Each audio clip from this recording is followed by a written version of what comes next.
Hey guys, how's it going? So this is a voiceover because YouTube didn't like the music. So what we're doing here is we're installing the bash plate from B&B, the screens for bike's windshield, and the sprocket cover. This video is just going to be all in one,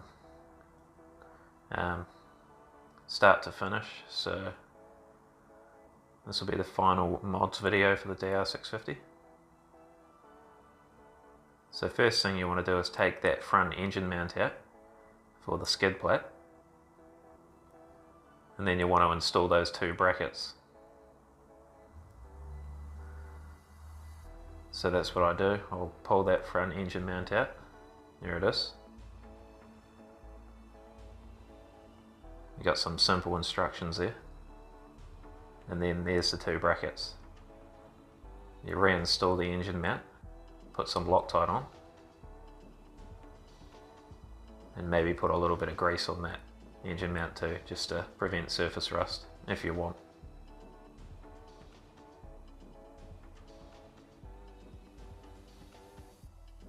So that's the skid plate installed. I've had it on for over a year.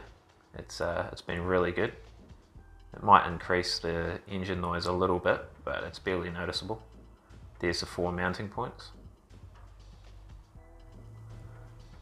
As I said, the Loctite. Definitely want to use Loctite for that.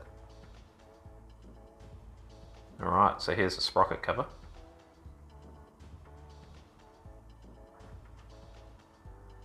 It's held on by 3 bolts.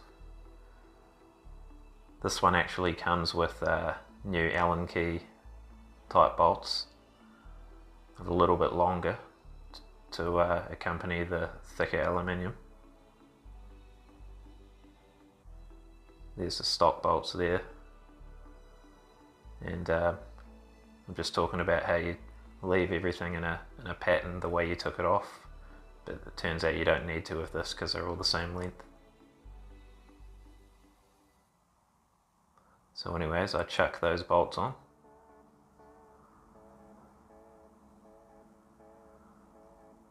There it is, nice and easy. It shouldn't attract so much dirt, or it shouldn't hold so much dirt like the other one. So here's the windshield. And your cowling's held on by 3 bolts, one on the bottom there, one on the left and right. And you've got to drill 3 holes for this windshield. So I took the cowling off first.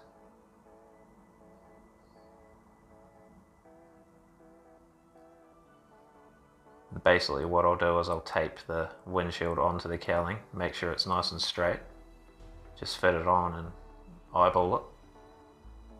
That's me pointing at the upper chain roller. I did take that off.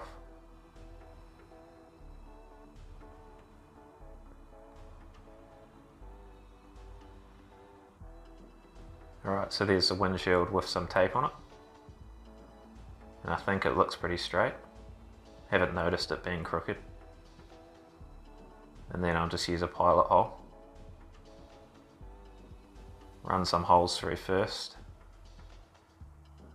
And then went up a size in the drill to the size of the bolts and installed it. And that's how it looks. I'm pretty happy with the windshield.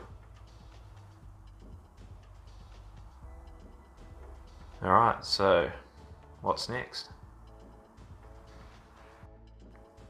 Alright, so what we got next is the 20 litre 5.3 gallon Acerbis fuel tank and the B&B fender eliminator. So I've just taken the seat off, and I've already disconnected the fuel hose and the 2 bolts at the rear of the fuel tank. So I was just saying here I got carried away and took that little plastic shroud off. But it's just held on by a few bolts, and I put the bolts back in just to prevent the threads from rusting.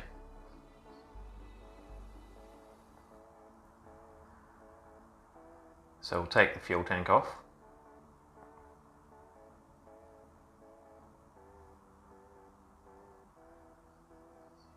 So the stock fuel tank is vacuum operated, so you need to block off that little cap there. I found that little cap. You can use a piece of hose and cable tie it, or just any way to block that. You don't need it anymore, so make sure you block that off.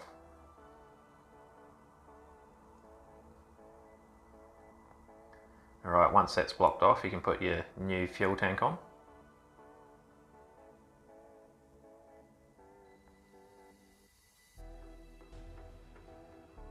Put in your bolts. They don't have to be too tight. Alright, so that's the fuel tank, that's all there is to it. I have left the stock filter, but I ended up getting another inline fuel filter, so that was all sorted out. Another thing you've got to do is swap these indicator brackets, flip them upside down, cut the little 90-degree tabs off, because what happens is, see, it'll hit your new fuel tank. So you've got to relocate the indicators. It's easy enough. Alright, moving on to the tank bag. It's a Wolfman Expedition tank bag. Just going to put that on to see how it looks. Starting to look the part now. And straight on to the fender eliminator kit to get rid of that big bulky plastic thing. And replace it with the B&B one. So there's 4 bolts in there, 2 in the back, 2 right there. It gets rid of all of that. So I'm just saying you need to take the seat off and the side panels.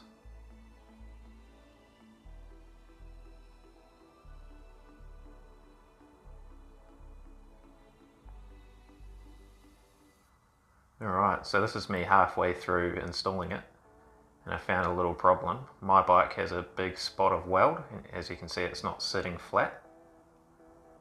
So what I did was cut a little notch like that, just to get around the welds, and it fit much straighter and better.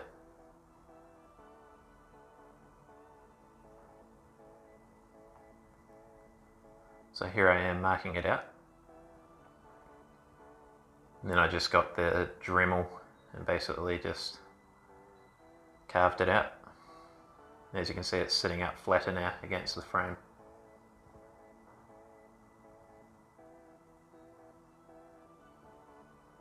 So there goes the 20-litre fuel tank, the tank bag installed, and the fender eliminator kit. It's starting to come along. And now straight on to the Renthal RC high bends. These are the case savers from B&B. And the DIY headlight shield made out of acrylic. I've got a video on that if you want to check it out.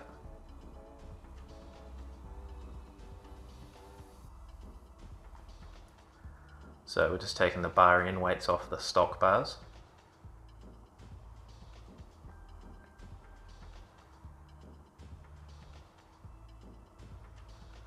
Getting the grips off, just using a bit of lubricant and then twisting the grip off. Came off quite easy. There's the bars removed. And as you can see, there's locating tabs. And there's holes in the stock bars, so what you want to do is you want to file those off.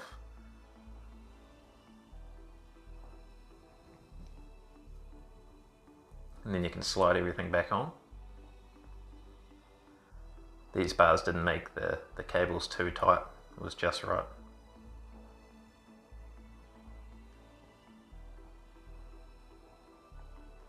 Just getting the mirrors nice and straight.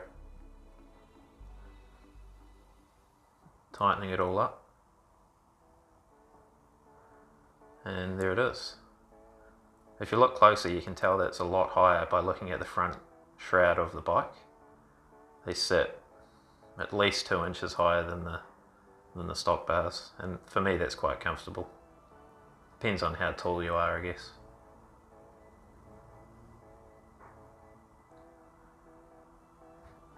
So here's the case surface, just using a bit of contact cleaner to get the residue off, if there was any. So make sure everything's nice and clean so the glue has more chance of sticking. They've been on for a year now and they've been absolutely perfect. So make sure you get high temp stuff, because I did actually put on my first Dr650 low temp stuff and they literally just fell off onto the street as I was riding. So make sure you get high temp.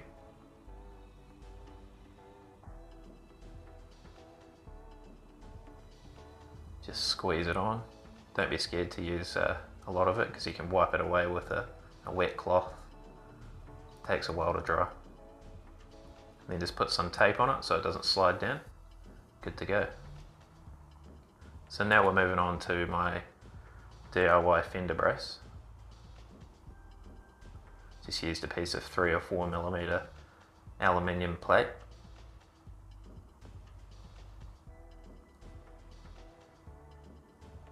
So take the fender off. Don't forget to take I think it's the front brake cable off too, that's located on the side of the fender. I didn't show it here, but putting the fender on there, marking those 4 holes, and then drawing 2 lines to make sure it's going to come out straight on the fender. Then you've just got to kind of measure how wide you want it, how long you want it, for whatever bag you have.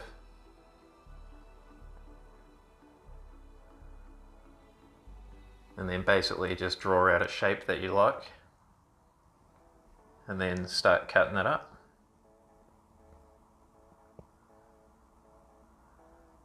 Or you could just buy one, it's up to you guys. They're easy enough to make, so.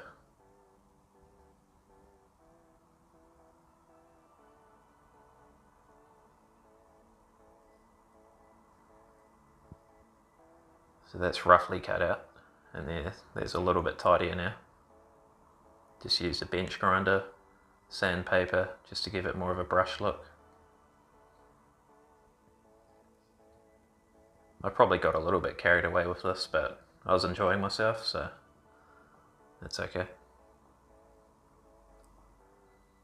Took me a couple of days to make, as I was working overtime at the time. So that's about 3 days later. Gave it a wee polish. Gave it the bends to contour around the fender. That's also been on my bike for a while, had no problems so far. It definitely helps on high speed too, if you're on a highway. It stops the fender from flapping around. I never really had a problem with it, but some people say that they do help for that. So I just got to put a hole in the front there, just to mount it. So put the fender on first, make sure it's all straight.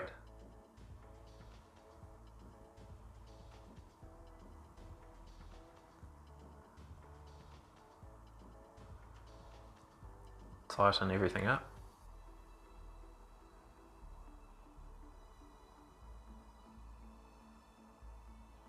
Everything looks pretty straight.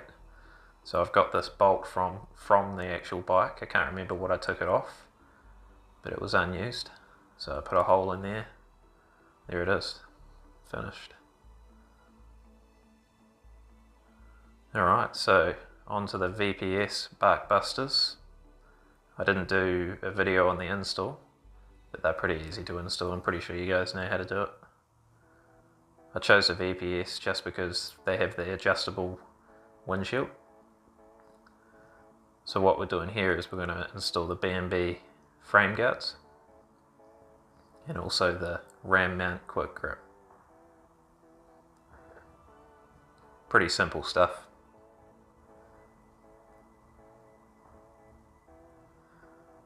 Two bolts, bit of Loctite, good to go.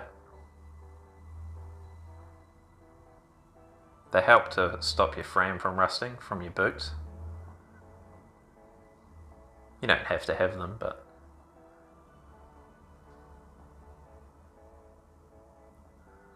so there they are, installed. One side is held on by a steel cable tie at the top. Still haven't had any problems. I've actually got a plastic cable tie in there now. Still no problems, so all good. And there goes the inline fuel filter we mentioned earlier. Got one installed.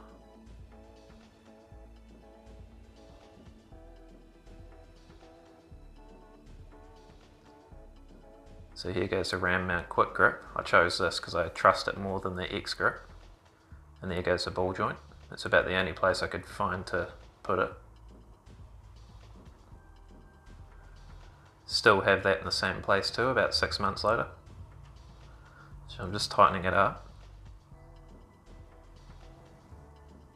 I had the angle all wrong, as you can see.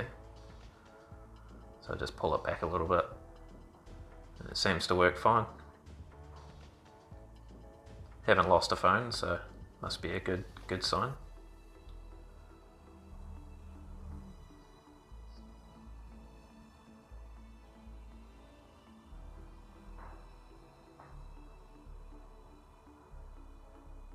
Alright, so these are the dirt racks, soft bag pannier support, I think that's what you call them.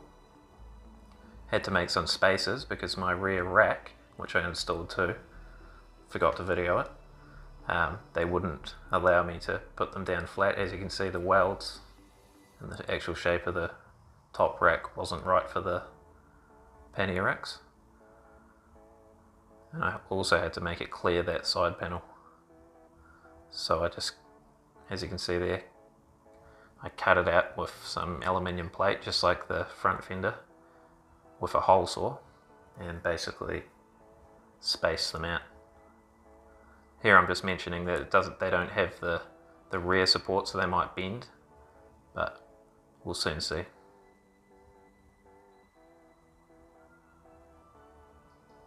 So I got the Wolfman saddlebags. I'm going to fill them up, and filling them up just makes it easier to adjust the straps and install them properly.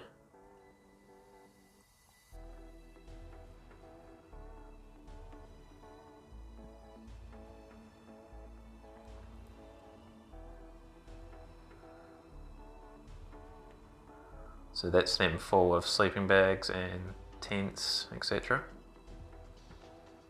Now we've got a rough idea how they're going to sit. Just mount the straps, they're really easy to do. Just push it through that gap and pull, and they lock in. Same for all four corners.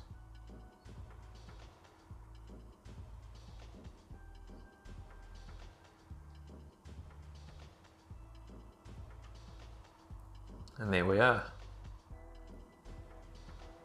I don't think they're too big. I think they fit okay. Just got to use them some more so we can actually see what's good and bad about them.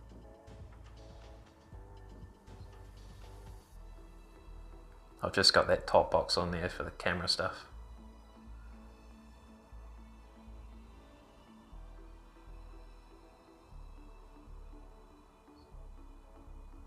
Anyways, I think we'll take it outside. There we go. Just to have a quick look at how it actually looks. Starting to come together.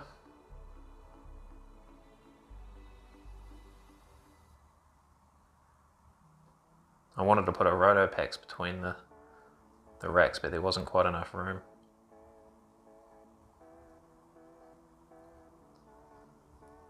So that pretty much ends the adventure build, guys. So thanks for watching. I just put it all in one video because some people prefer it.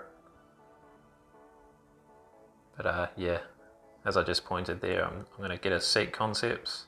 I might do a video of stapling that up. So yeah, we'll see what happens. Alright guys, thanks for watching. Till next time, catch you later.